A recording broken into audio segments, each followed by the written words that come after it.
Programme میں ایک بار پھر خوش آمدید۔ پہلے بھی آپ نے کہا کہ تمام ضروریات پوری ہو رہی ہیں، علاج بھی ہو رہا ہے، لیکن رپورٹ میں کہا جا رہا ہے کہ ان کی آنکھ تو تقریباً 15% تک ان کی بینائی رہ گئی ہے، اور خدا نخواستہ ایک آنکھ ضائع ہونے کا خدشہ بھی ہے۔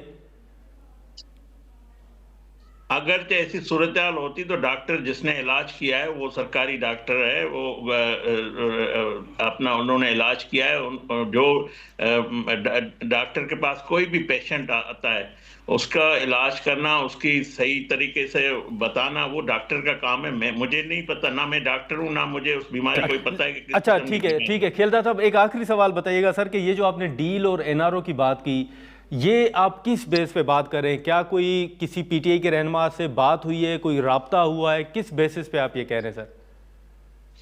دیکھیں، میں بھی ظاہر اسمبلی میں بھی سیاستدان سے بھی اٹھ بیٹھک ہماری ہے، بالکل بات چیت ہوتی ہے، آبدی ریکارڈ ہماری، میں جو سن رہا ہوں کہ وہ جو ہے کوشش کر رہے ہیں کہ بانی پی ٹی آئی جو اب جیل میں بالکل رہنا نہیں چاہتے، وہ تھک گئے ہیں، وہ چاہتے ہیں کہ مجھے کسی بھی طرح این آر او ملے یا کوئی ایسا ملک جو اس کی گارنٹی دے، مطلب وہ تاکہ وہاں پہ شفٹ ہو سکے، وہ ہر چیز کے لیے تیار ہے۔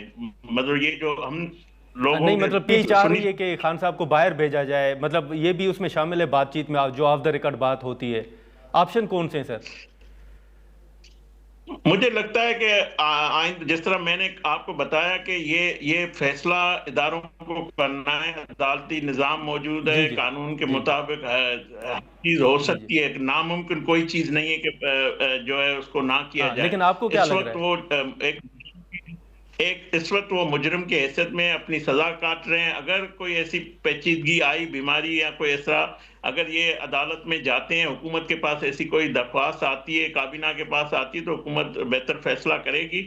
یہ ناممکن نہیں ہے کہ بانی پی ٹی آئی جس طرح باقی نہیں، لیکن کھیلدار صاحب یہ جو آف دا ریکارڈ گفتگو ہوئی ہے سر اسمبلی کے اندر بھی، اس آف دا ریکارڈ گفتگو میں آپشن کیا دیے جا رہے ہیں؟ کیا کہا جا رہا ہے کہ بنی گالہ شفٹ کریں یا باہر بھیجیں؟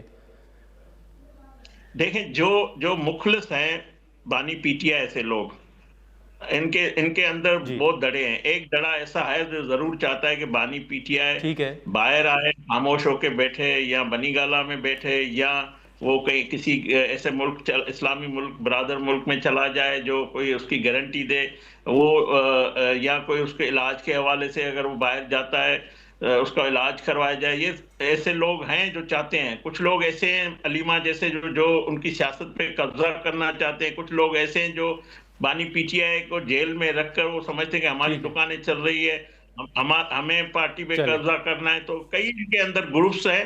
تو بہرحال یہ ہے کہ یہ واضح ہو گیا ہے کہ بانی پی ٹی آئی اب جیل میں زیادہ عرصہ رہنے سے تنگ آ چکے ہیں۔ چلیں ٹھیک ہے کھیلدار صاحب، بہت شکریہ سر وقت نکالنے کا۔ ناظرین، کھیلدار کوہستانی سے گفتگو آپ نے سنی اور بڑی اہم جو نکات تھے وہ انہوں نے سامنے رکھے، مختلف سوالات کے انہوں نے جوابات دیے۔ یہاں پر ہم ایک مختصر سا بریک لیتے ہیں، اور بریک کے بعد جو بلوچستان کی صورتحال ہے یا جو مرکز میں اس وقت سوالات اٹھائے جا رہے ہیں اس پر ہم گفتگو کریں گے۔